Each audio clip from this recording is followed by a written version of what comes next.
उत्पत्ति का तीसरा अध्याय का विवरण। उत्पत्ति का तीसरा अध्याय में हमके ये दिखाई देला के 24 वचन बा। में 24 वचन हमके का बतावत बा, ये अध्याय के विवरण के बारे में हम आपके बताई। पहला और दूसरा वचन में आदम और हव्वा के परीक्षा में गिरावा वाला जौन सर्प बा, सर्प के बारे में रेगुलर पोर्शन में हम आपके बताई। हवा से बात करत समय परमेश्वर का वचन पर संदेह हो जाए, ए प्रकार से हमके देखे के मिलला। दूसरा और तीसरा वचन में हवा के द्वारा सर्प का देवल गयल जवाब। परमेश्वर का वचन जैसे बा वैसे न बताई के और कुछ बात के जोड़ के बताओ वाली बात। 3 बात मिलावल गयल और 3 बात के निकालल गल बा। परमेश्वर का वचन जौन बा और उम्मीन 3 बात उम्मीन परमेश्वर के वचन में जौन नहीं बा उम्मीन जोड़ल गल बा।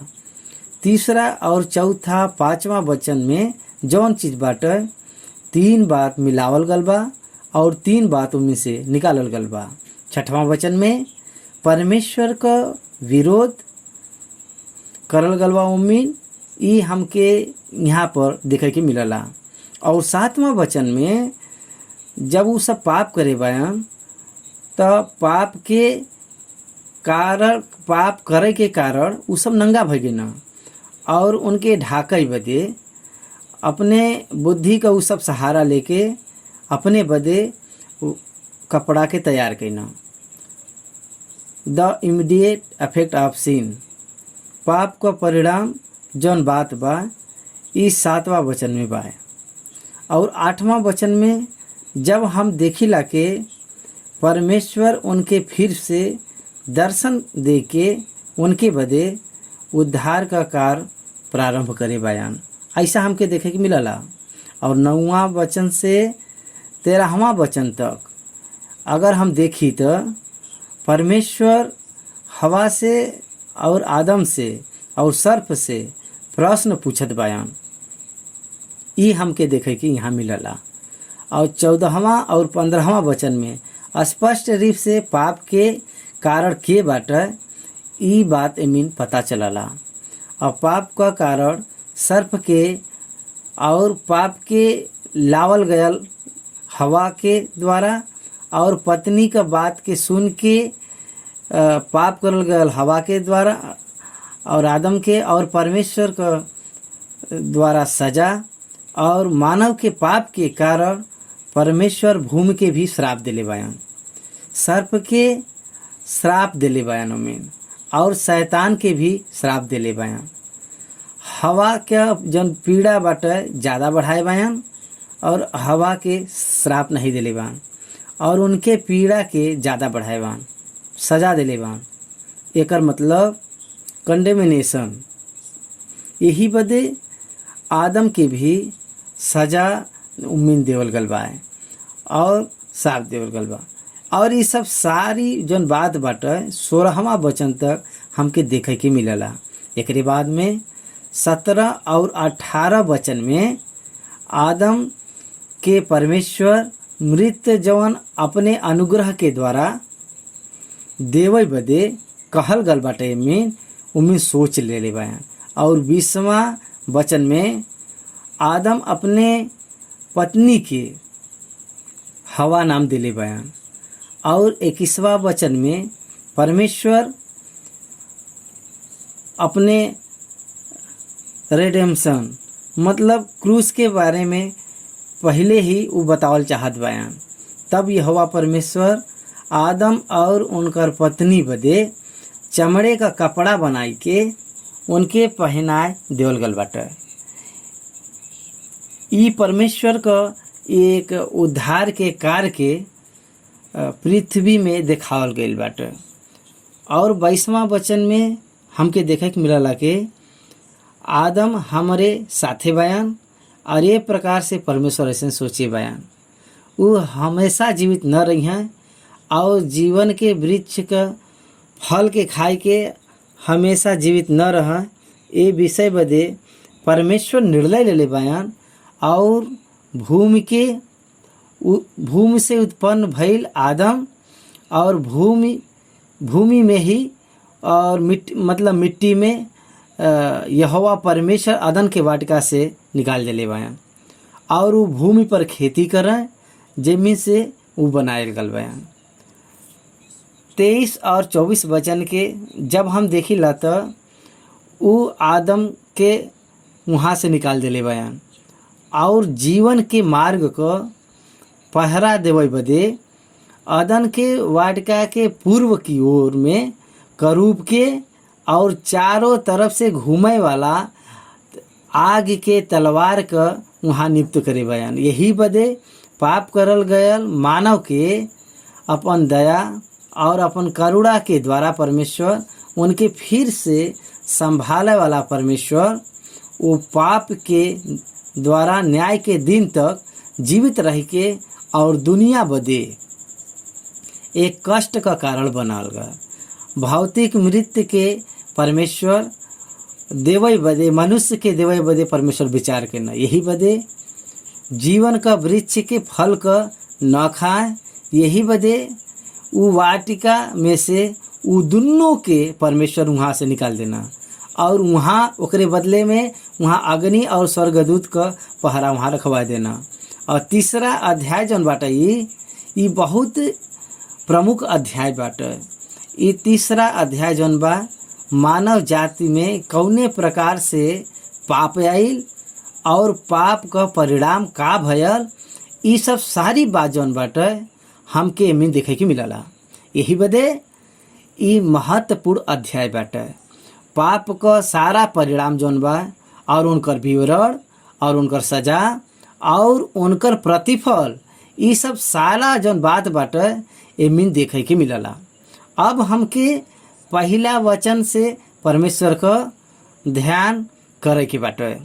यहोवा जौन परमेश्वर बा जितना भी बनेला पशु बनाए बयान ओमें सबसे सर्प जौन बा सबसे धूर्त और चलाक रहल। उ स्त्री से कहना का ई सच बाटे के परमेश्वर कहे बयान के तू अगर तू ई वाटिका के किसी भी वृक्ष के फल के अगर तू खइबू तब यहाँ पे देखो परमेश्वर का जौन वचन बा उत्पत्ति का 2 अध्याय का 17 वचन में परमेश्वर आदम से कहना ये वाटिका में हर प्रकार के फल के तू खाई सकल लेकिन एक वृक्ष बाटे जवन जीवन का वृक्ष का फल बा और वो जीवन के वृक्ष के फल का तू मत खइया। अच्छा बुरा बतावे वाला ये जवन ये फल बाटे एक ये जौने दिन तू खइबा वही दिन तू मर जेबा और ऊ फल के तू मत खइहा। ये प्रकार से परमेश्वर आदम के बताए बयान। यहाँ शैतान सर्प के रूप में आई के अपने अधीन में ले ले और यहाँ पे 2 बात बाटे। यहाँ पर 2 बात बात के सर्प के अंदर जौन बाटे गट सर्प मतलब ओकर नाम बा शैतान। हम ओके बलाइला शारीरिक रूप से सर्प रूप दिखाई देत बा वहाँ लेकिन सर्प के अंतरात्मा में शैतान सर्प के अपने अधीन में शैतान ले लेबा और ओके सर्प के द्वारा वो स्त्री के सुनावत बाटे।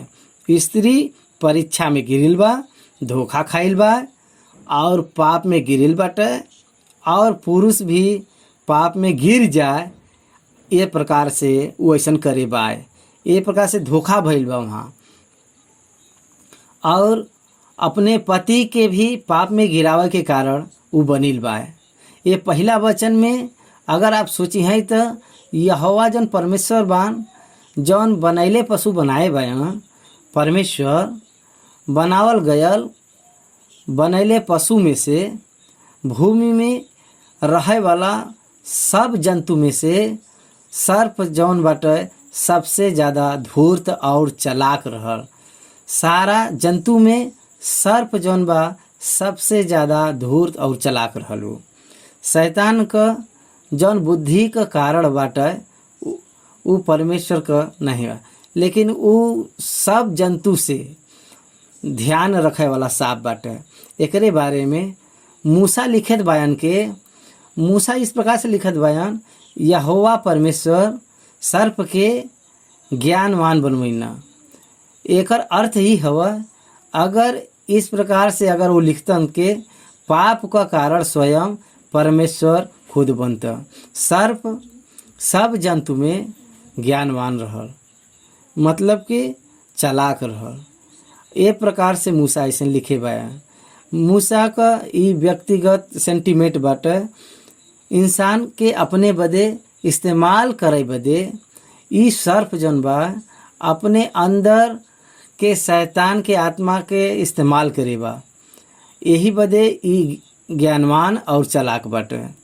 व्यक्तिगत रूप से अगर देखल जाए तो मूसा का स्टेटमेंट जौन बा, शैतान बुद्धिमान और चालाक बा। हमके देवल गयल स्वतंत्रता के ऊपर सर्प के अंदर जौन शैतान का आत्मा बाटे ओकरे कार्य करे बदे अपने आप के उनके सौंप देले बा। यही बदे ई जौन सर्प बा बुद्धिमान बा, और यही बदे ई बुद्धिमान बा। ऐसा नहीं बदे लिखल गल बा। हमके देवल गए स्वतंत्रता के दुरुपयोग करके इस सर्प शैतान के अपने मुंह दिखावल गल बा।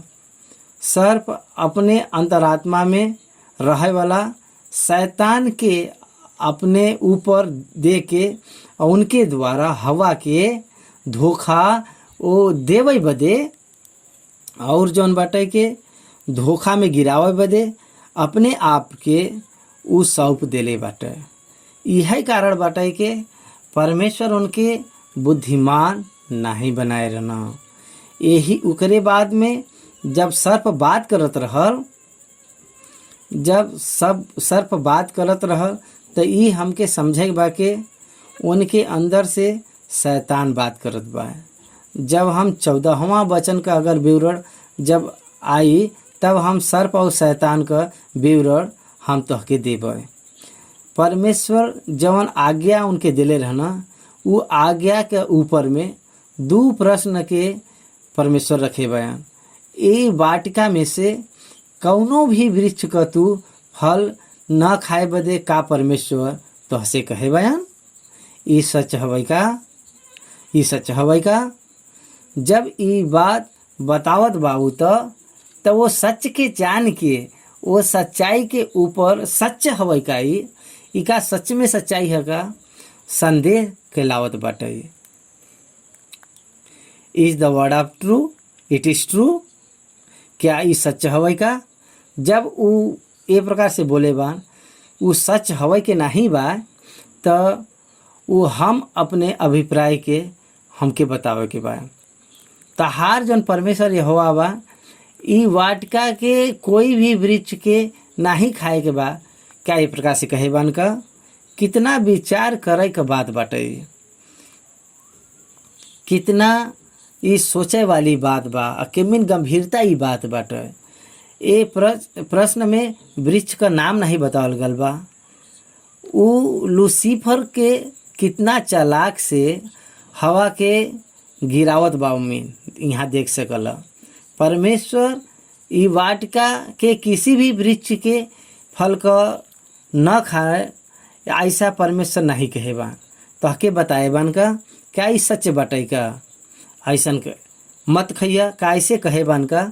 ये प्रश्न पर हवा के एक शब्द में जवाब देवे के रहल। जौन बा तौन बा, जौन नहीं बा तो नहीं बा।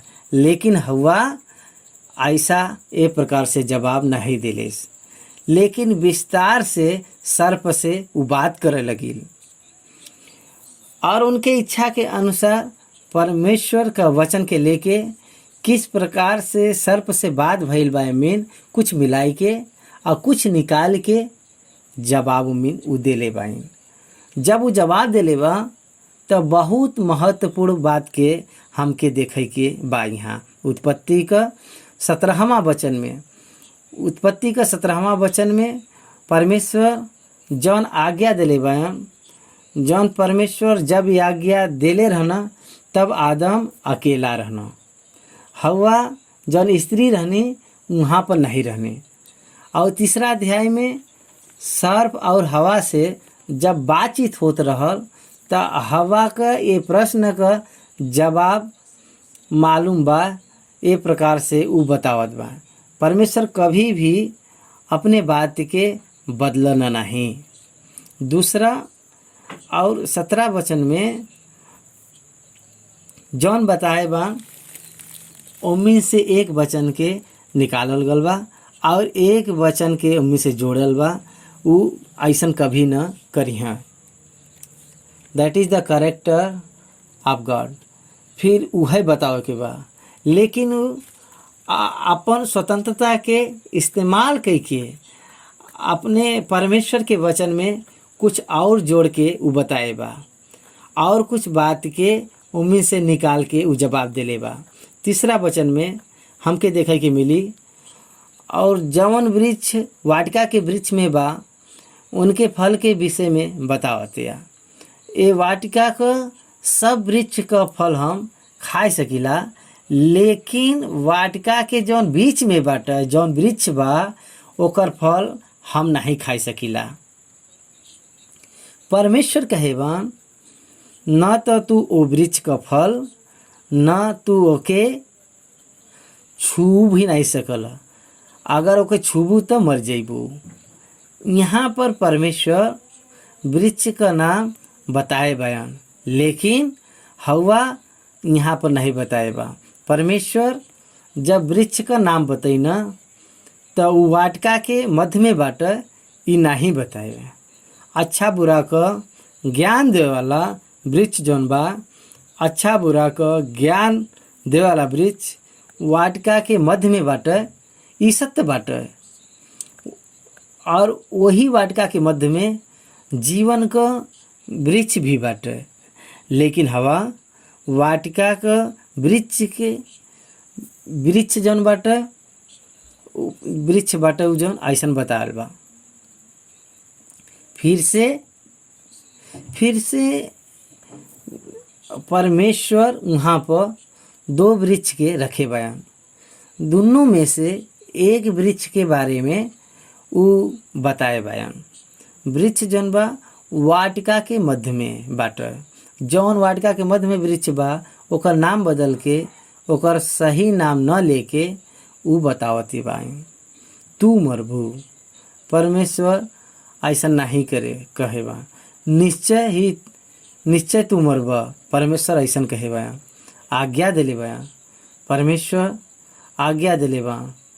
हवा ऐसा नहीं बताई।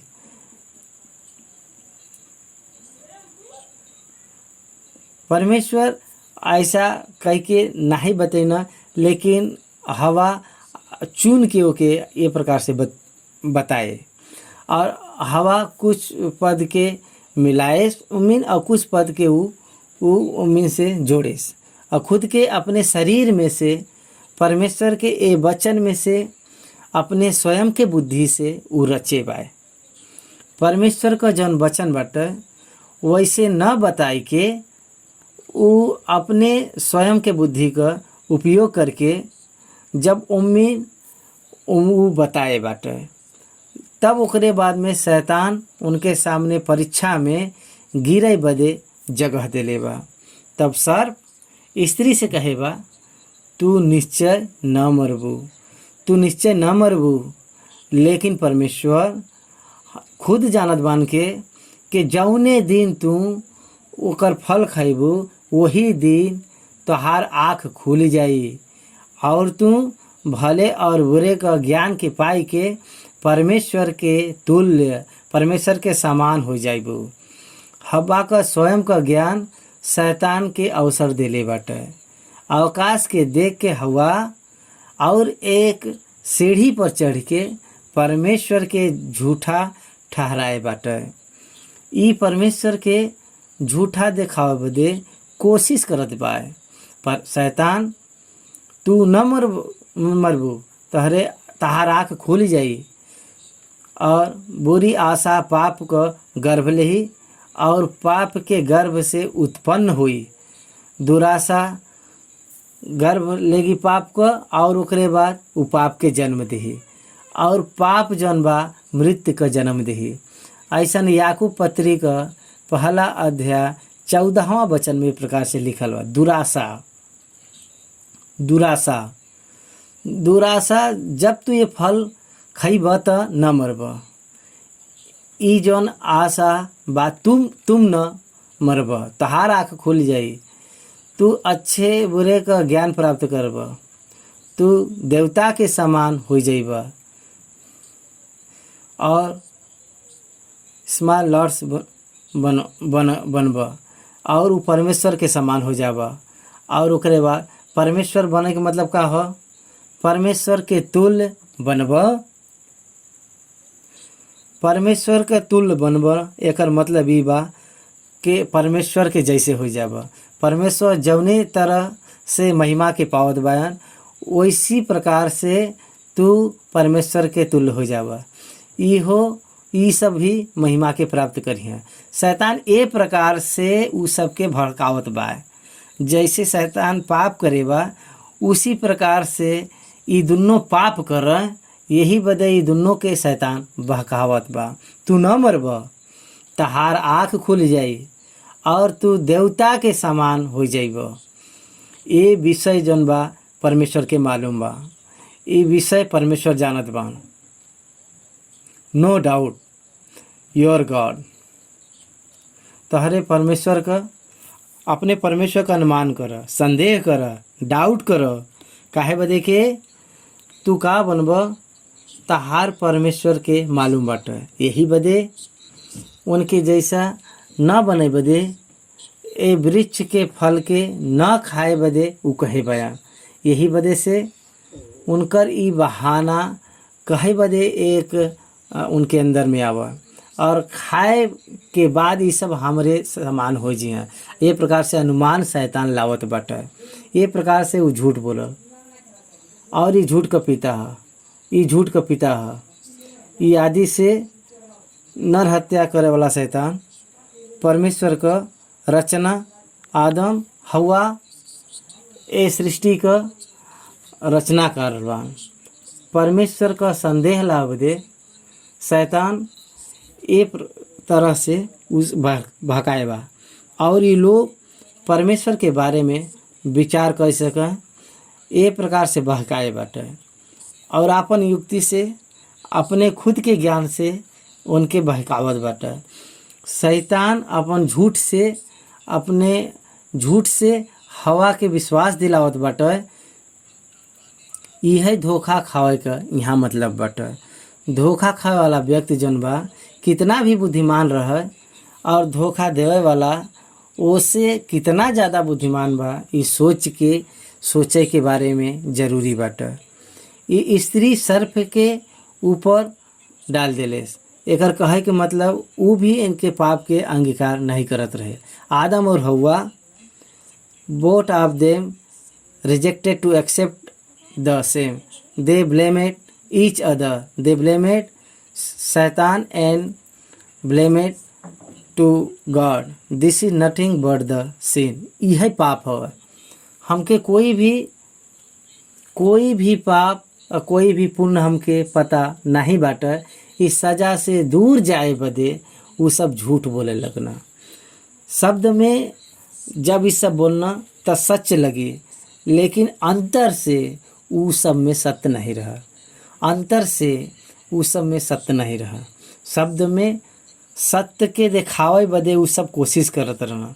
That is the power of the sin. अंदर से वो सब पाप के रख के और शब्द में सत्य बोलत बान। ये प्रकार से ऐसा दिखाई भी एक पाप का एक लक्षण हुआ है। वो व्यक्तिगत रीति से परमेश्वर के आज्ञा के जान के उनका तिरस्कार करके आदम जौन बा हवा के ऊपर और हवा सर्प के ऊपर पाप ढकेल देना। उत्पत्ति का 3 ग्रंथ में अदन का बगीचा में रहे वाला आदम और हवा शैतान के बात से धोखा खाए के परमेश्वर जौन वृक्ष और भले और वृक्ष के पेड़ के फल के खाए बदे मना करना, वही पेड़ के फल के उ सब खैना, वही कारण से उनके अंदर मौत आयल, उनके अंदर मौत आयल। और लज्जा के न जाने वाला उ सब लज्जा के जान के खुद इस प्रकार से सोच के अंजीर के वृक्ष के पत्ता के पहन के भय के न जाने वाला भय के जान के परमेश्वर के शब्द के सुन के पेड़ के पीछे उ सब छुप गई ना। अंजीर के पत्ता के पहने पर भी उ सब का लज्जा नहीं गया, पेड़ के पीछे छुपे पर भी उ सब का डर नहीं गया। परमेश्वर पर के पास आवे वाला लोग उनकर सोच के खुद की सोच के ज़्यादा आपन सोच ज़्यादा करे लगना। परमेश्वर के बात के अनुसार न जीते समय उ सब अपने पतन के सोच पर पसंद करना। उम्मीद से भलाई और बुराई दोनों प्रवेश करे। उ सब जौन भला सोचना, उ परमेश्वर उनके भला करके नहीं सोचना, ई समझे के स्थिति में उ सब नहीं रहना। ई हमके कल ध्यान कर ली।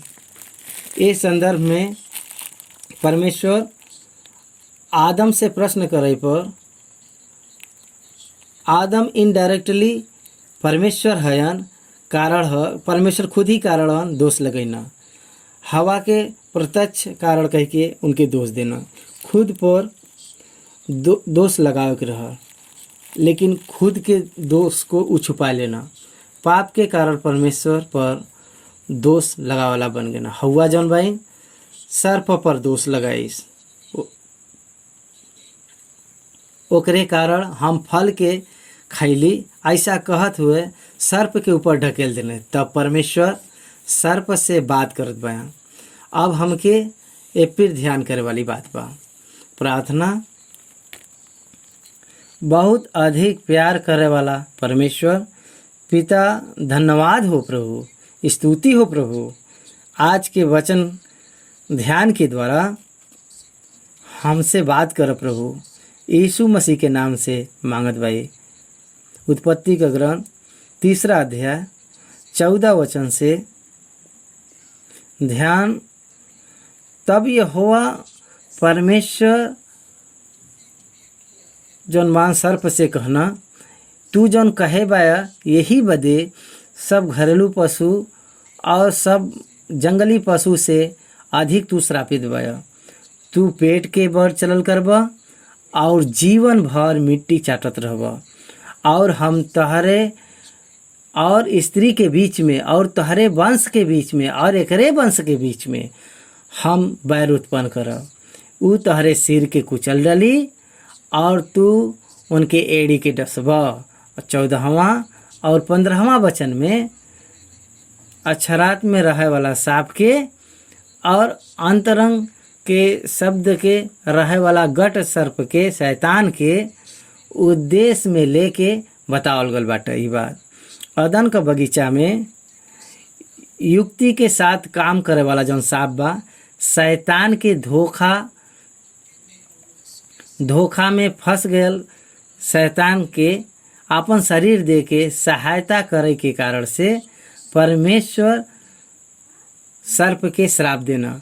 प्रमुख बात यहाँ पर एक बात बा याद करे वाला के, परमेश्वर आदम के श्राप नहीं देना, हवा के श्राप नहीं देना,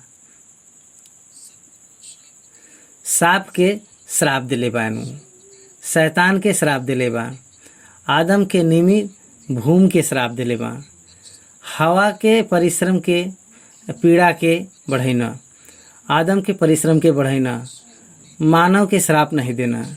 परमेश्वर मनुष्य से प्रेम करना। पाप करे के बाद भी परमेश्वर मानव से प्रेम करना। परमेश्वर मानव के ऊपर अगापी प्रेम के दिखाए बयान।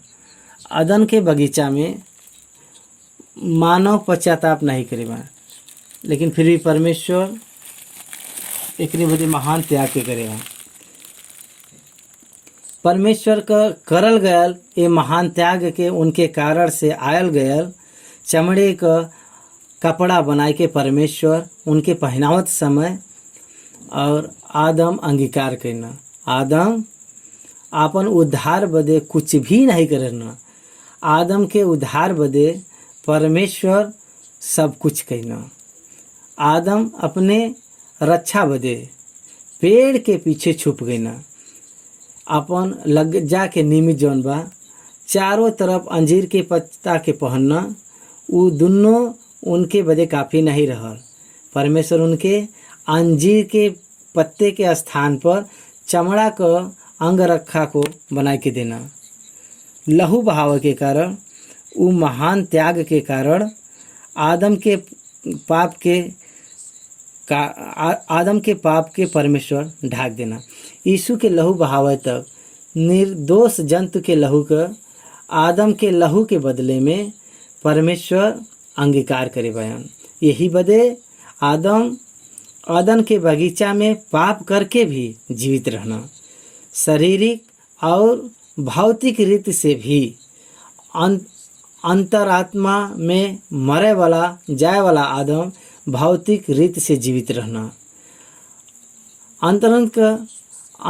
अंतरत का मौत का मतलब के परमेश्वर से दूर हो जाए। ये स्थिति के आदम पहले अपने जीवन में अनुभव करे रहना। उनका आत्मा जौन रहल परमेश्वर से मिल नहीं पाई। यही बदे अदन का बगीचा में परमेश्वर वो आत्मा का रक्षा करे बदे महान प्यार के यीशु मसीह के पूर्ण रूप से वो बलि पर चढ़ाइना। जब 14वां वचन में जब हम देखिला तो परमेश्वर यहोवा सर्प से बात करता और वहाँ पर सर्प का जवाब देवे बदे अवसर नहीं देना। आदम से प्रश्न पूछ के उनके हवा से प्रश्न पूछ के उनके जवाब देवे बदे अवसर देना। प्रिंसिपल ऑफ सहज न्याय के परमेश्वर उनके प्रति प्रकट करना। न्याय करे से पहले दोषी के बोले के बदे अवसर देवे के बाटा। ये सहज न्याय है। ये साधारण रूप से अगर हम कोर्ट में भी अगर कटघरे में रहे वाला जन दोषी बा, दोषी साबित होए के बाद सिद्ध करे के बाद में जज वो पाप का न्याय के लेके सुनावे से पहले तहके और भी कुछ बतावे के बाटे का, तहके और कुछ कहे के बा, तहके दोषी साबित होए के बाद भी तहके अवसर मिला था। जब दोषी वो पाप के अंगीकार अगर कर तब न्याय सुनावल जाला। प्रिंसिपल ऑफ नेचुरल जस्टिस सहज न्याय का परमेश्वर के प्रति प्रकट भया, लेकिन सर्प के परमेश्वर डायरेक्ट साफ दिले भया और उनके जवाब देवे बदे समय नहीं देना। काहे बदे के मानव परमेश्वर के स्वरूप और समानता में बनावल गईल बा। परमेश्वर मनुष्य से प्रेम करे बा। परमेश्वर जंतु से नहीं प्रेम करना बल्कि मानव से प्रेम करना। मानव आत्मा है और जंतु का है एक प्राण है। जंतु प्राण से है। अगर जंतु मर भी जाइ तो मिट्टी बन जाइ है। अगर मानव की आत्मा के परमेश्वर के पास जाए के बा, मानव की आत्मा के मौत नहीं बाटे। मानव को आत्मा निर्जीव स्थिति में पहुंच जाला, लेकिन नाश होए बदे अवकाश नहीं बाटे। परमेश्वर अंतकाल के जीवन के मनुष्य के देवे बदे परमेश्वर चाहन। सर्प को परमेश्वर श्राप देना, तू एके कैला, तू जो नहीं करे पाया, यही बदे तू सब घरेलू पशु और बनैलू पशु से ज़्यादा तू श्रापित रहबा। तू पेट के बल चलल करबा और जीवन भर मिट्टी चाटत रहबा। श्राप देना, मानव के सजा देना, सर्प के श्राप देना। ओकरे बाद में 15वां वचन में उनकर अंतरंग में बात करे वाला सिर्फ मुँह घट सर के नहीं देना, शैतान के ना। अगर ये बात अगर मसीह लोग अगर न समझें तो ये दो वचन अगर मसीह के समझ में अगर नहीं आई तो बाइबल समझ में नहीं आई। परमेश्वर का जो न्याय बा, परमेश्वर का न्याय समझ में नहीं आई। परमेश्वर का जो न्याय बा समझ में नहीं आई। शैतान पाप के पीछे है। ये प्रकार से तीसरा अध्याय के 15वां वचन के आधार पर ये बात समझ में आई। उस समय में शैतान तीसरा अध्याय में नाही बा ऐसा लगला। आज के पाप के पीछे वो नाही बा ऐसे ही ऐसे दिखल हो। उनका ना धोखेबाज है और नर हत्या करे वाला है। आदि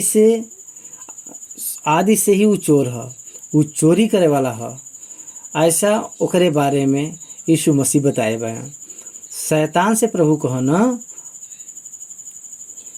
और कहना के तोहरे और स्त्री के बीच में, तोहरे संतान के बीच में और स्त्री के संतान के बीच में बैर रखो। तोहरे और स्त्री के बीच में, तोहरे संतान और तेरे संतान और स्त्री के संतान के बीच में एक कोई भी सर्प के संतान में और जो स्त्री के संतान बा, पौलुस के बारे में कहना यीशु मसीह प्रभु गलतियों 4:4 के अनुसार में स्त्री से जन्मल बा। वो ऐसे लिखल बा काहे बदे के पत्रिका इस प्रकार से बतावला के उम्मीद संतान कहाँ बा त यीशु मसीह ही है। तो स्त्री का संतान होके जन्म एकर मतलब पुरुष का सहभागिता न रहत हुए वो जन्म लेना। कुआरी के गर्भ से जन्म लेके वो इमानुएल के रूप में आयल गए। यीशु मसीह स्त्री का संतान है, पूरा मानव पुरुष का संतान है। सर्प का संतान के है, सर्प के द्वारा धोखे में पड़ल गया आदम का संतान स्त्री पुरुष के मेल से हर एक मानव सर्प का संतान बा। बपतिस्मा देवे वाला यूहन्ना यर्दन के नदी के पास में, वहाँ पर यहूदी के जौन बपतिस्मा के बदे ना उनके चेतावनी देवत हुए कहत बा, सांप के बच्चे तहके के बताए बा कि सर्प शैतान का मतलब आदम के द्वारा अंतरंग में पाप करे वाला समस्त मानव जात सर्प के संतान है। यीशु मसीह कहे बयान तू तहार पिता शैतान के संबंध है। तू अपने पिता के इच्छा के पूरी करल चाहल। तहार पिता शैतान है। तहार पिता जनबा शैतान का संबंधी बाटे। यही बदे हम जन्म लेली के शैतान की इच्छा को पूरा करे बदे और उनके संबंधी होए के जन्म ले। यही बदे मानव जन्म होए के बाद में आत्मा में मरई के स्थिति में रहला। इफिसियों को पत्री 2 अध्याय हमके स्मरण दिलावला कि तू अपराध के द्वारा पाप के द्वारा मरल गईला। तब प्रभु यीशु मसीह के द्वारा परमेश्वर हमके बचैना। ऐसा वचन हमके बतावला। भाइयों और बहनों, सर्प और सर्प के संतान, सर्प का संतान मानव जात और स्त्री का संतान यीशु मसीह। ये दोनों के बीच में बैर भइल, धर्म और न्याय के बीच में बैर भइल बाटे। मनुष्य यीशु के क्रूस पे चढ़ैना यहूदा धर्म के रहे वाले सभी धर्मी लोग, सभी धर्म और न्याय और प्रेम के बारे में बाहर प्रचार करे वाला, अंदर में विष के रख के, कपट के रख के यीशु मसीह प्रभु को आकरण और अन्याय से और गलत न्याय उनके साथे करके उनके मार डरना। वो तुम्हारे सिर के कुचल डाले और तू उनके एड़ी के डसबा।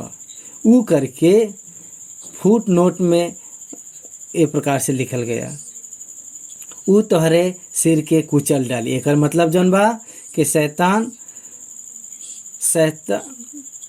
शैतान के सिर के, मतलब कि यीशु मसीह शैतान को अपने पैरों से कुचले हैं।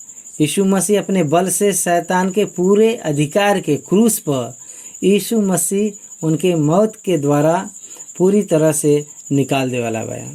इब्रानी का पत्री 2 अध्याय उसका 14वां वचन, यही बदे जब लड़का मांस और लहू के भागी हैं तो वो आप भी वो उनके समान सहभागी होगी ना।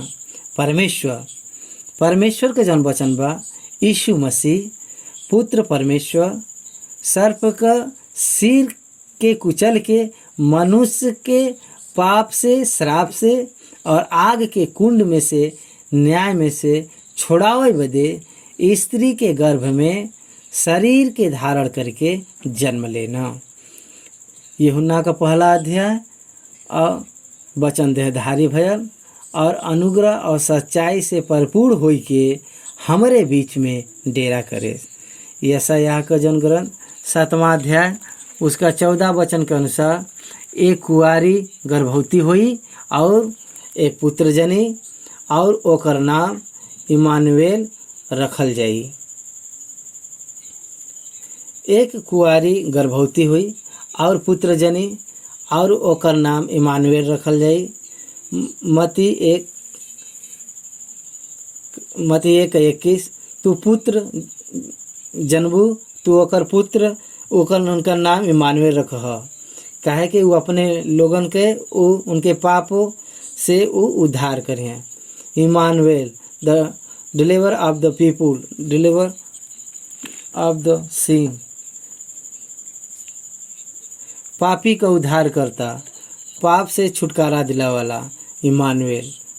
यीशु मसीह शरीर के धारण करके आयल होल परमेश्वर का वचन प्रत्यक्ष परमेश्वर यीशु मसीह ही है। यही बदे तो उनके एडी के डसबा कहे पर the physical death of Jesus Christ, यीशु मसीह के भौतिक मृत्यु के बाद में ई सूचना देवल बा। ई वचन एडी के ऊपर डसे का मतलब शारीरिक मौत और क्रूस पर भौतिक महत्व के देखे बा।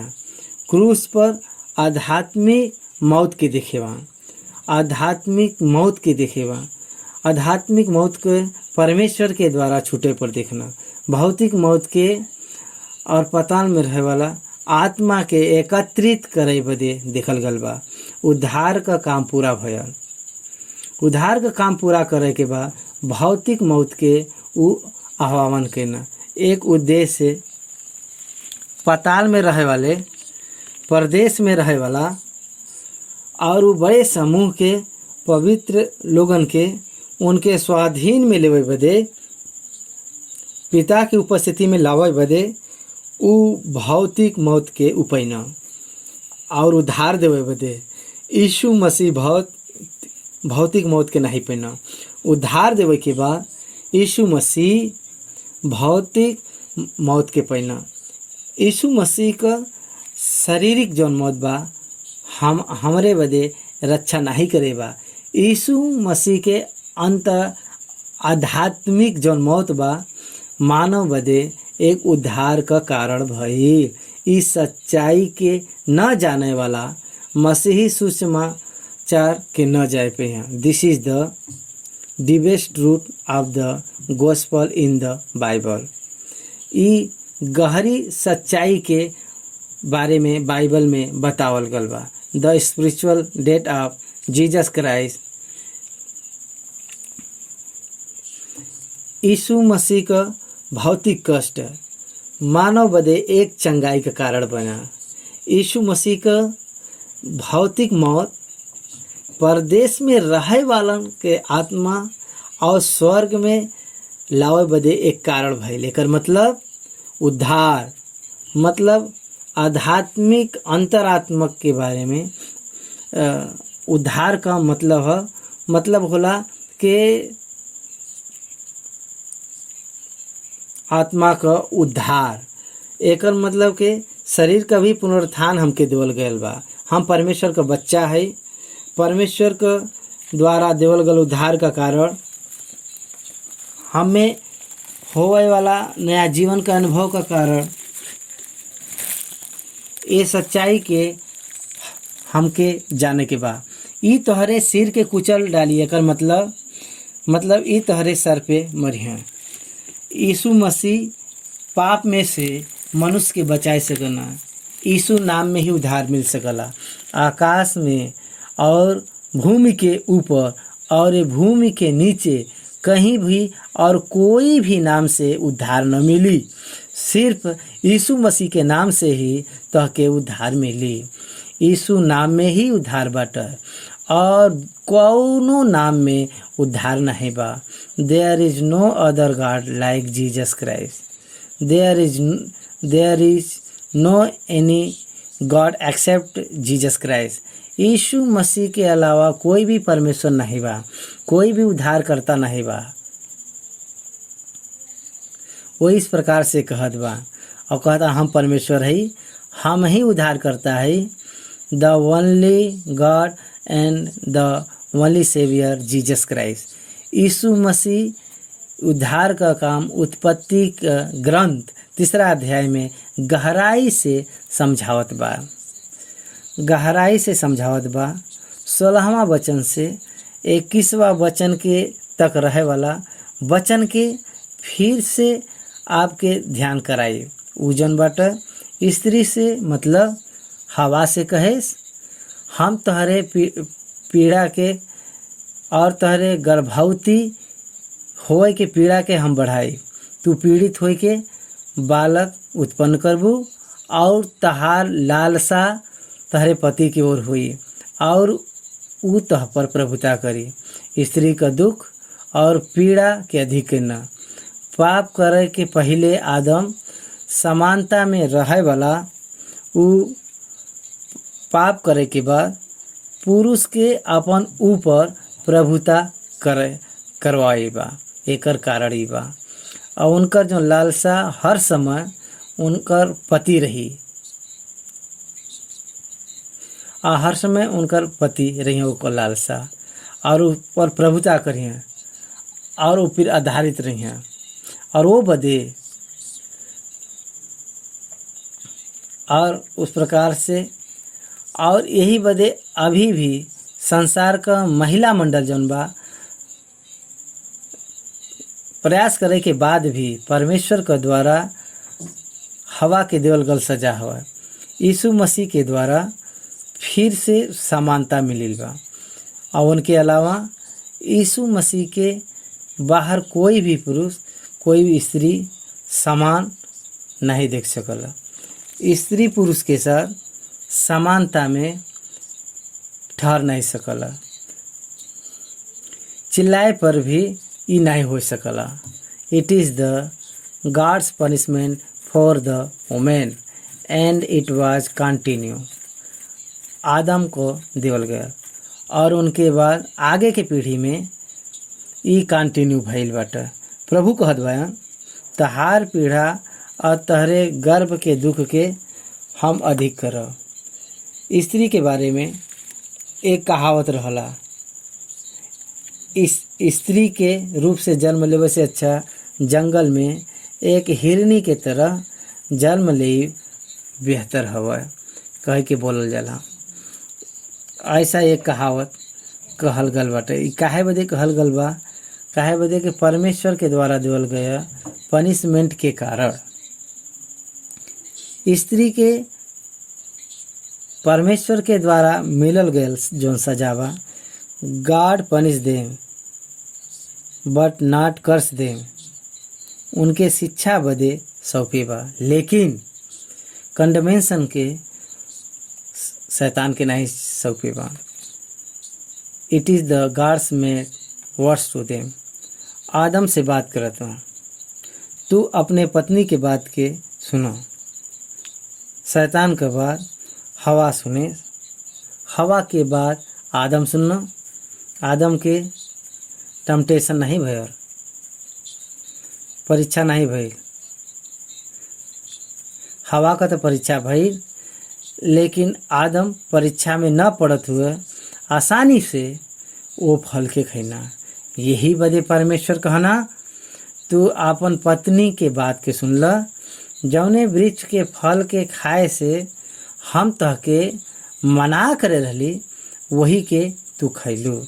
यही बदे भूमि तहरे कारण श्रापित हुई।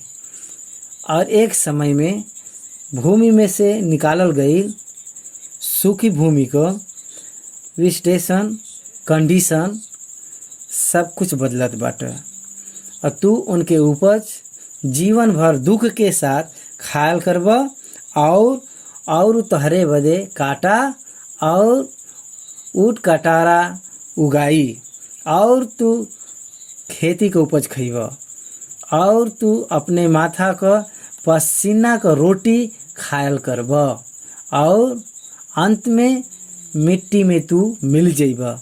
काहे बदे के वही में से तू निकालल गल बया, और तू मिट्टी त हया, और तू फिर से मिट्टी में मिल जइब। तू मिट्टी है, यही बदे मिट्टी में मिल जइब। ये देवल गयल सजा बदे एक बार ध्यान से पूर्वक सुनो। तहार जीवन भर तब तक आदम का एज काउंट नहीं बढ़, तहरे जीवन भर कहे के बाद से आदम का जौन एज रहल तब गिनल गया। तहाँ उत्पत्ति का 5वां अध्याय में आदम का 930 साल जियल बयान। ओकरे बाद ऐसा लिखल गल बाटे 930 साल का आरंभ का भयल, पाप करे के बाद वो गिनल गया। आदम मिट्टी से निकालल गई ना, यही बदे परमेश्वर अनुग्रह करके उनके भौतिक मौत के देना, नहीं तो आदम के न्याय के दिन तक जीवित रह के पड़त।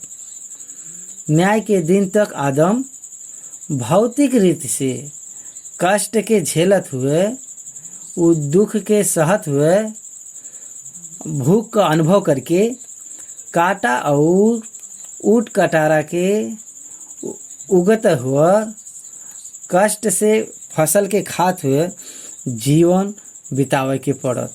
किसान प्राकृतिक ककार और विपरीत परिस्थिति में आंसू कैसे बहावला, ओकर कारण बाटे आदम का पाप बाटे। यीशु मसीह के द्वारा ई रिवर्स करल गल बाटे। यीशु मसीह प्रभु में रहे वालन के इस प्रकार से पनिशमेंट में से रिलेक्शन इन क्राइस्ट है। यह सुसमाचार का महत्व है। यीशु मसीह पर विश्वास रखे वालन के आदम के तरह परिश्रम करे के जरूरत नहीं बा। वो परिश्रम के कारण जीवित नहीं रह सकल। परमेश्वर का अनुग्रह के द्वारा वो जीवित रही।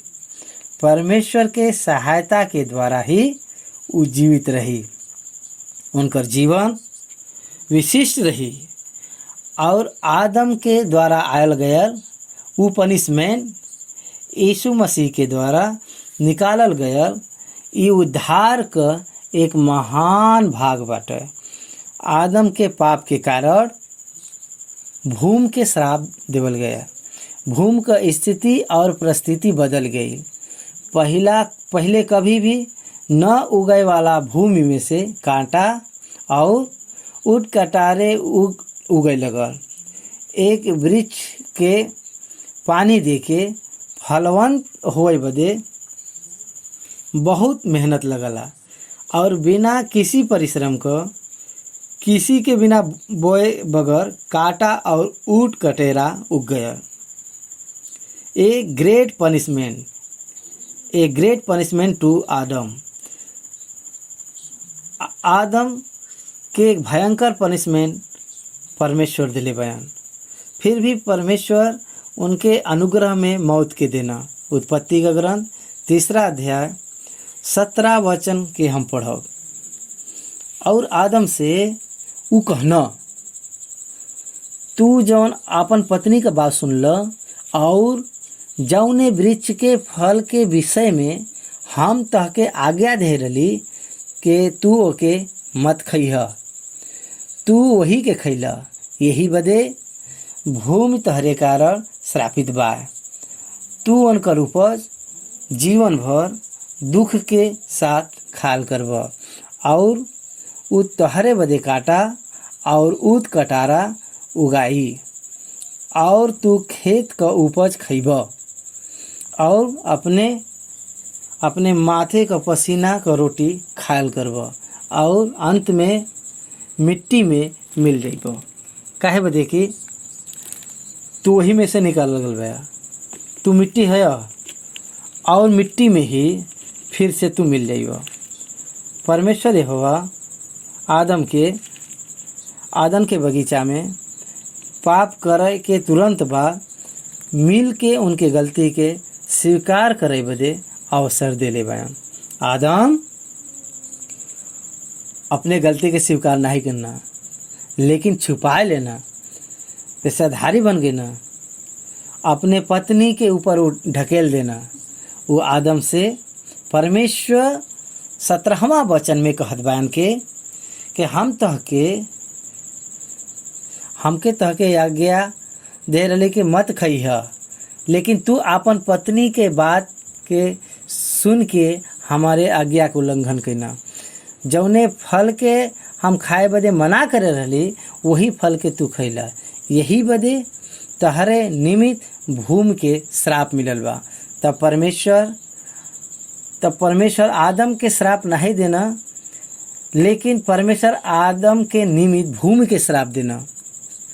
ये भूमि उनके स्वभाव और स्वरूप में और उनके वास्तविक शब्द के खो देले। परमेश्वर 6वां दिन के सृष्टि बनावे के बाद सूखी भूमि हो ऐसा कहना। तब पानी के द्वारा संग्रहित करल गया भूमि बाहर निकल के आई और परमेश्वर के निवास योग्य फिर से बनेना। अच्छा वृक्ष के फल के पृथ्वी में भरना। परमेश्वर देखना उ सब अच्छा बाटे और मिन काटा और ऊट कटारा के बदे कोई भी जगह नहीं रहल। यही बदे आदम के पाप करे के बाद परमेश्वर भूमि के श्राप देवे के कारण ये भूमि उचित में किसी के बोल बगैर काटा और ऊट कटारा देवत रहल। ओकर स्वभाव पर परमेश्वर का एक श्राप आया। परमेश्वर बीज डाल के सींच डाले से पहले आदम के खाए बदे हर प्रकार का वृक्ष के फल के मुक्त में देले रहना। आदम पाप करे के पहले आहार के ऊपर कोई निर्बंध नहीं रहा, खाए से भी जीवित रहत रहना और न खाए पर भी जीवित रहत रहना। उनकर आध्यात्मिक जौन जीवन रहल और भौतिक जौन जीवन रहल, दोनों जीवन परमेश्वर से मिलत रहल और उनकर आहार जौन बा निबंध भैया। आहार बदे हाथ फैलाए के मांगने वाला बन गए ना। आहार न रहे पर डर रहे लगा और भौतिक मौत के आवे पर परमेश्वर भूमि के श्राप के देवे के कारण, भूमि में आवे वाला बदलाव के कारण आदम कितना भी कष्ट करें लेकिन वो हाथ में नहीं आ पाया। कड़ी मेहनत करे पर ही पेट भरे बदे स्थिति में आ गए ना। काम खत्म हो गया। पाप करे के पूर्व काम निर्बंध नहीं रहा, स्वच्छ रह आनंदित से रह और वो अपना इच्छा से काम करत न और ज़रूरत के पूरा करे बदे नहीं करत रहना। अभी तो न चाहत हुए भी काम करे के बाटे, ये उनका ज़रूरत हुआ। यही बदे उ काम का निर्बंध दास बन गिना। वैसे ही आहार न मिले पर जीवन नहीं रह सकन। आहार के विषय में बंदी बन गिना, आहार के विषय में और काम के विषय में दास के तरह उ बन गिना।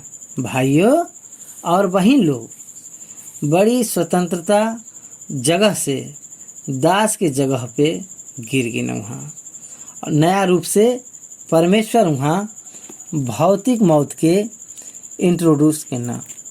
तू मिट्टी है और मिट्टी में मिल जाइबा, तू मिट्टी ही है। आदम मरे की स्थिति में मिट्टी है, आत्मा मर गया। वो रेगनेशन फिर से यीशु मसीह के आवे तक नहीं आए। कोई भी मानव अपने पाप के खुद से हटा नहीं सकला। पाप के प्रभाव से मानव खुद के बचा नहीं सकला। ये प्राथमिक बात के हमके समझे के बा। प्रभु कहना के तू मिट्टी में मिले तब कब पहुँचना? वो आदम 930 साल के बाद वो पहुँचना। 930 साल वो जीना। उस दिन तक वो पसीना के बहावत हुए वो अन्न को उपजैना। और पसीना बहब, पसीना तो बहब। इटिस यह बहुत बड़ा एक एक्सपीरियंस के द्वारा बहुत बड़ा भयंकर परिस्थिति रहा। परिश्रम बिना करे पेट न भरी, परिश्रम बिना करे भोजन न मिली। काम निर्बंध में और निश्चय करे के बाद आहार भी जौन करे बा निर्बंध निश्चय करे के बाद भूमि फल नहीं न देही, दासत्व में आएगी ना। तब परमेश्वर एक अनुग्रह कहना, तू मिट्टी है, यही बदे तू मिट्टी बन जाइबा। आदम 930 साल जिए के बाद हम परमेश्वर के कहे बात के अनुसार उमर गिना। अगर परमेश्वर ये बात न कहतन तो अब तक आदम जीवित रहतन। अब भी इवन टुडे वो आज भी जीवित रहतन। ये स्थिति में भी पसीना बहावत हुए भूमि के जोते और बहुत काटा और रूट कटाला उगई पर भी आंसू बहावत जीवित रह पड़त। ये मनुष्य के भौतिक मौत आशीष हो, नष्ट नहीं हो, श्राप तो बिल्कुल नहीं है। ये बात के हमके जाने के बाटे। विश्वासी का भौतिक मौत उनके विश्राम के ले जाला, लेकिन नष्ट के नहीं लावाला। एक विश्वासी के बदे सबसे बड़ा लाभदायक का बात बा जानते हैं का? The most profitable thing is the death, physical death. इब्रानी के पत्री में लिखल बा उनके बच्चे बदे विश्राम बाटे। आदम के मरे के बाद वो विश्राम चला गया, नहीं तो जिंदगी भर उनके जीवित रह के पड़त। खाए से घटी और घटनाएं, और पहला आध्यात्मिक मौत और दूसरा आशीष में भौतिक मौत। और भौतिक मौत और ओकरे बाद में भौतिक मौत के सबसे पहले से हाबिल के देखे से बहुत दुखदाई लगला। वहाँ पर हम ये सब के बारे में हम जाइब, हमके पता बा। हम में से के मरल चाहला पूछे पर कोई के तैयार रही, कितना भी बड़ा काहे न हो सब, लेकिन मनुष्य मौत के लेके चिंतित रहला। लेकिन परमेश्वर एक आशा के दिले बयान, विश्राम में पहुँचे बदे, पुनरुत्थान में फिर परमेश्वर के सामने खड़े रहे बदे भाग्य दिले बा। आदम पापी बन और उद्धार पाए वाला पाप के तरह गए न। आदम उद्धार के पाए के एक विश्वास के तरह हो गए न। यीशु मसीह प्रभु जन बयान परदेश में जाए के बाद भी आदम के आत्मा के पहले, हाबिल के आत्मा के पहले पुराना नियम के श्रेष्ठ जन भक्त का सभी लोगन की आत्मा जितना भी बा परदेश में सुरक्षित रखे गए बयान, उसे अपने अधीन में लेके परमेश्वर के उपस्थिति में आखिरी आदम यीशु मसीह प्रभु गिना। आदम अपन पत्नी का नाम हवा रखना। छठवां दिन भूमि का सारा जंतु का नाम रखे वाला आदम पाप करे के बाद हवा का नाम ए रखना। ए प्रकार से लिखल बा काहे बदे के वो सारा जीव के आदि माता है। काहे बदे के सारा जीव के आदि माता है। ई काहे बदे यहाँ पे ऐसे लिखल बा हम बताई। आदम के पाप करे के पहले जब तक अकेला रहना, उनकर पसली में से एक हड्डी के निकाल के परमेश्वर उनके स्त्री बनैना और उनके सामने लियावे के बाद में आदम के नहीं पता रहल। उनके द्वारा बायोलॉजिकल ग्रोथ होए वाला रहल। बायोलॉजिकल जनरेशंस आवे वाला रहल।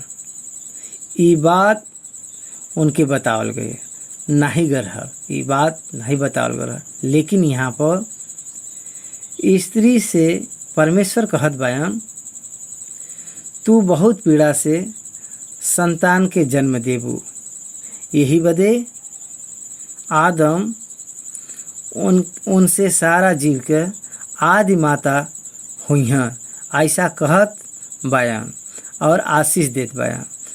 ए प्रकार से हमके देखे के मिलला। उनकर नाम हवा। एकर मतलब बाटे जे भी जीवित बाटे उ सबकर आदि माता हमें भौतिक रूप से माँ रहने, लेकिन संसार का एक ही माता बा, वो माता हवा है। वैसे मानव जाति और उनके गर्भ से आईना परमेश्वर यहोवा का करत बयान 21वां वचन में बहुत ही मुख्य वचन बाटे। और यहोवा परमेश्वर आदम और उनकर पत्नी बदे चमड़े को अंग रखा बनाए के उनके पहनाए देना। ये वचन में आदम और हवा के अलावा 3 लोग देखे के बारे में, एक करवाएवा और दूसरा करेवा और तीसरा पहनावे वाला। करवावे वाला और पहनावे वाला पिता परमेश्वर, पुत्र परमेश्वर करेवा। पहनावे वाला पवित्र आत्मा परमेश्वर। और यहाँ पर त्रिएक परमेश्वर का भौतिक प्रत्यक्षता आदम के सामने बाटे। एलोहिम गॉड वहाँ पे बयान। परमेश्वर वहाँ पे का करे बयान, चमड़े का अंग रक्षा को बनवाए बयान। यहाँ कहे बयान चमड़े का अंग रक्षा कैसे आई, एक निर्दोष जंतु के बलि देवा की पड़ी। उ बलि में लहू बहावल जाई। आदम के पाप के बदले में एक निर्देश का लहू एक जंतु के बलि के परमेश्वर वध होए बदे देना। उहे पुराना नियम में पाप के छुपावे बदे जंतु के लहू का उपयोग करल गल बाटे। ई हमके पता चलला। आदम के निमित्त में एक प्राणी का वध करल गया। चमड़े का अंग रखा को परमेश्वर उनके पहनाए बा। आदम कौन काम करे बा? पहनावत समय आपत्ति नहीं जतैना मौन होई के ऊ वस्त्र के पहनावत समय पहन लेना। That is the nothing but experience of solvation. उद्धार परमेश्वर का हवय। उद्धार करता परमेश्वर है। उद्धार के परमेश्वर खुद बनाए बयान। उद्धार का योजना जौन बा परमेश्वर रखना। उद्धार का जिम्मेदारी परमेश्वर खुद उठैना। फिर पापी मानव बदे परिस्थिति का हवय? देखे पर परमेश्वर मानव बदे करल गयल उद्धार के अंगीकार कैना। Accepting God provision for remission of the sin. पाप के क्षमा बदे परमेश्वर के द्वारा देवल गयल सुझाव के अंगीकार करब मानव का एकमात्र काम हवय। उद्धार के यीशु मसीह के द्वारा क्रूस पर परमेश्वर समाप्त किना। मानव के पाप का सजा यीशु के शरीर में देके यीशु मसीह के सजा के फल के रूप में उनके सजा के पावे के कारण उनके ऊपर विश्वास रखे वालन के उचित क्षमा देवे बदे परमेश्वर एक योजना बनैना। हमारे पास आवे वालन के हम कभी भी ठुकराइब न। ए प्रकार से यीशु मसीह प्रभु कहे बयान। और ऐसा सब परिश्रम करे वाले लोग और बोझ से दबे लोग हमारे पास आवा। हम तह के विश्राम देव। हमार जौन जुआ बा अपने ऊपर उठाइला। हमार जुआ हल्का बा। ए प्रकार से वो सिखाए बा। ए प्रकार से चमड़े का अंग रखा परमेश्वर पहनैना। अंजीर का पत्ता का लंगोटा मानव बनैना। और दोनों में कितना अंतर बाटे। एक पत्ता और एक चमड़ा, दोनों में कितना अंतर बाटे। ये प्रकार से मानव परमेश्वर के पास आवे के बदले में खुद की सोच में और खुद का प्रयास करे बदे वो सब आरंभ कैना। ई पाप का परिपूर्ण एक लक्षण बा। परमेश्वर अपन सोच से उनके इच्छा से उनके अनुसार चमड़े का अंग रखा बनाए के पहनैना। कहना एके दे के पहनावे बदे अगर वो बोले होतन तो शायद वो न पहनतन। लेकिन लिखल बा कि वो खुद ही पहनैना। उद्धार भी ऐसे ही बा। उद्धार परमेश्वर का तैयारी हवा। उद्धार करता यीशु मसीह उद्धार अनुग्रह दिलावे वाला पवित्र आत्मा परमेश्वर। और 22वां वचन में यहोवा परमेश्वर कहे बया मनुष्य भला बुरा का ज्ञान के पाई के हम में से एक के समान हो गल बाटे। यही बदे अब ऐसा न हो के वो हाथ बढ़ाए के जीवन के वृक्ष के भी फल जौन बा वहू के खाए और सदा जीवित रहे। भौतिक जीवन आ जाई। जीवन का वृक्ष के फल में भौतिक जीवन हुआ और आध्यात्मिक जीवन क्रूस पर ही मिली। जीवन के वृक्ष का फल शरीर के जीवित रहे बदे उपयोग में आवे वाला एक फल हवे। आदम भला बुरा ज्ञान के पाए के हम में से एक के समान होगी ना, हम में से एक एक करके उम्मीद ये बात करत पाया। परमेश्वर भला आ बुरा जानकारी जानत बानून और धर्मी बा। आदम भला और बुरा जाने से भी अधर्मी कैसे हुई? परमेश्वर के पास में सब ज्ञान बाटे, अनुभव से नहीं, सब बात का ज्ञान उनके पास बाटे। He never experience that the sin. वो पाप के कभी भी अनुभव नहीं करे बयान। वो पाप के बारे में जानत बयान, लेकिन पाप नहीं करे बयान। पाप करे के बाद नहीं पता करे बा, बिना करे वो पता करे बयान। लेकिन मानव के पाप करे के बाद उनके जनना, पाप के करे के बाद वो पाप के जनना, पाप का फल मौत के उजन्ना। यह अंतर हवा परमेश्वर तब कहना। आदम भला और बुरे के समझत रहना।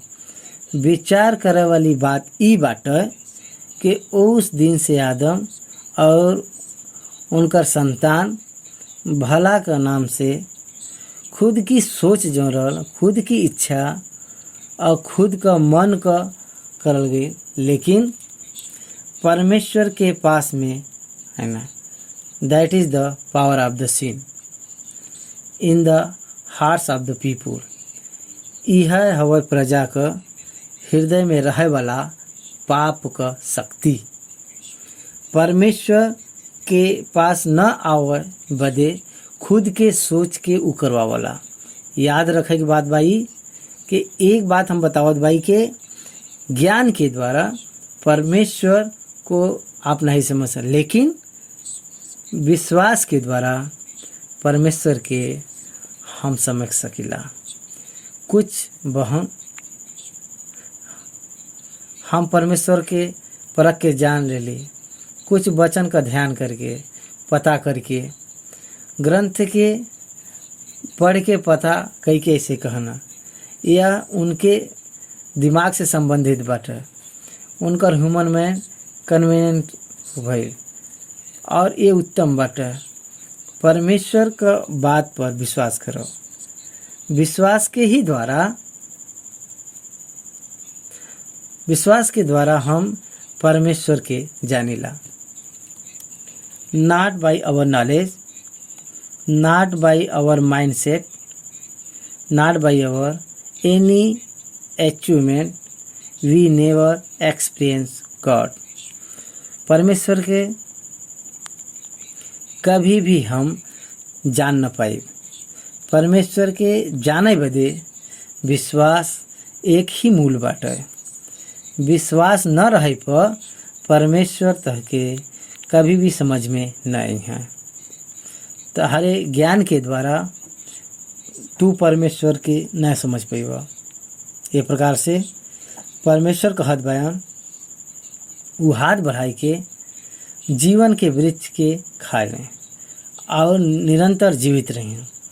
तू निरंतर का मतलब यह है until the judgement of the day, तब तक वो जीवित रही हैं। ये बदे परमेश्वर यहोवा उनके जवने मिट्टी से निकालल गल बा वो ही मिट्टी के सींचे बदे अदन के बगीचा में से निकाल के जवने मिट्टी से बनावल गया वो मिट्टी में सींचे बदे उनके भेज देना, तब आदम के निकाल देना ये जौन शब्द बा लिखल बाटे। आदम के निकाल देना याद रखा। मनुष्य का भला होई पता होए पर भी मनुष्य का अटेम्प्ट करे बदे कोशिश नहीं करला। अदन का बगीचा में से अगर वो न जातन तो वो जीवन के वृक्ष के अगर वो वहाँ से न निकलतन तो वो जीवन के वृक्ष के फल का खाए का खतरा उनके रहत। यही बदे परमेश्वर उन पर ध्यान देना। हमरे बदे जौन अच्छा बाटे ओके हमके अच्छा से स्वीकार नहीं करेला। ये ह्यूमन माइंड सेट पाप के कारण ये हो गया। हमरे बदे जौन भला बाटे वो हमके कष्टदायक और दबाव वाला और हमरे विपरीत में हमके लगल ऐसन के, परंतु परमेश्वर के ये सब बात पता बाटे और मीन भलाई बाटे। यही बदे ऊ मीन से निकाल देवल गई ना।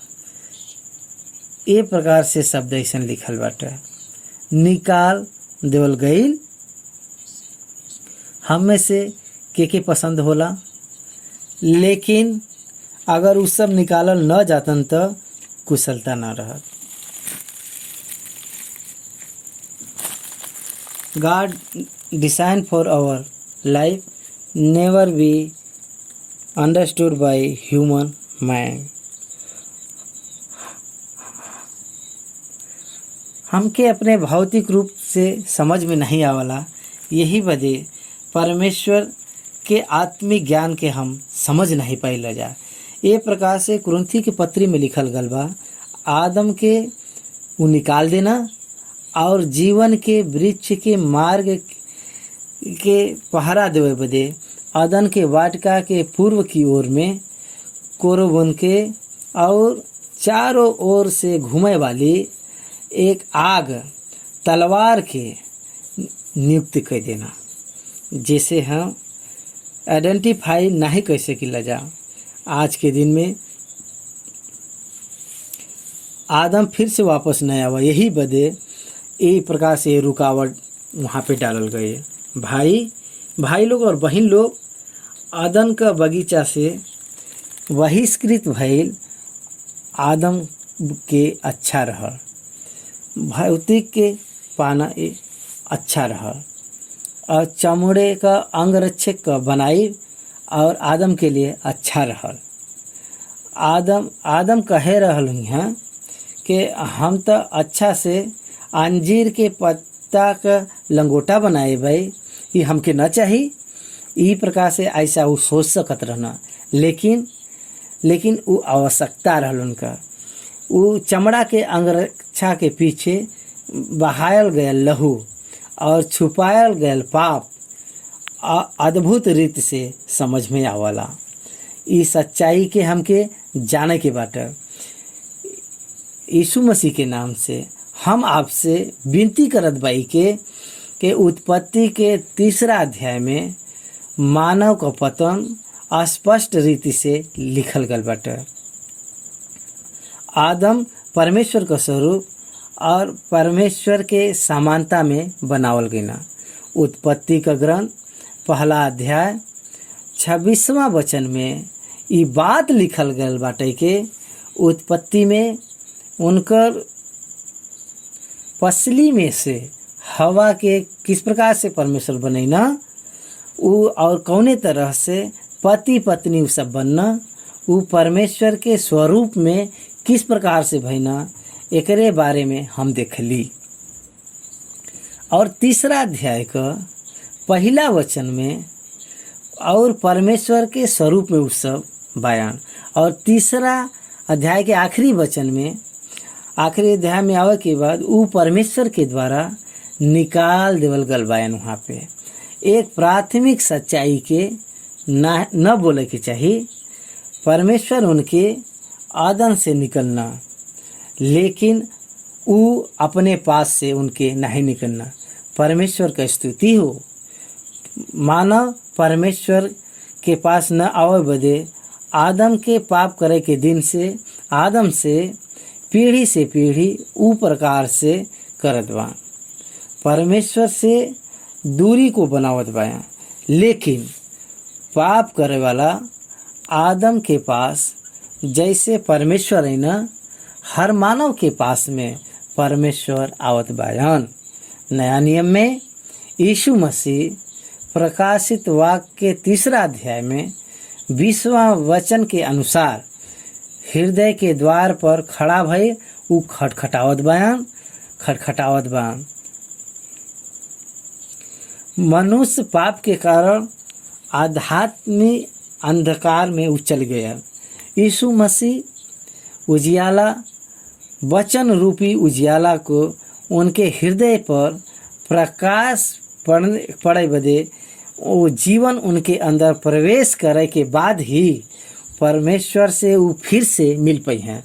यीशु मसीह के द्वारा परमेश्वर हमके फिर से देवल गल बया। फिर से हम परमेश्वर के साथ में संबंध के जोड़ पाइला जा। ई उनके द्वारा ये जोड़ल गया ई संबंध हवा। ये हमरे द्वारा जोड़ा गया नहीं बाटे। ये अदन का बगीचा में पाप करे से पहले आदम परमेश्वर के साथ में संगति के रखे रहना। यीशु मसीह के मौत के बाद परमेश्वर विश्वास के साथ में एक विश्वासी के साथ संबंध और विश्वास के द्वारा संबंध के रखना। परमेश्वर विश्वास के साथ संबंध के रखना। एके विश्वास भी तोड़ न पाई, विश्वासी भी जौन बा तोड़ न पाई हैं। धर्म और मार्ग का यह अंतर हवा। आदम पाप करे के पहले परमेश्वर के साथ में कौने तरह से संबंध के वो रखे रहना, उसी प्रकार से परमेश्वर के साथ में मनुष्य संबंध के रखें। ये प्रकार से परमेश्वर चाहत बयान। लेकिन ये संभव नहीं बाटे। परमेश्वर यीशु मसीह के द्वारा मनुष्य के साथ में एक संबंध के रखत बयान। एके मानव एके तोड़ के नहीं जा सकला।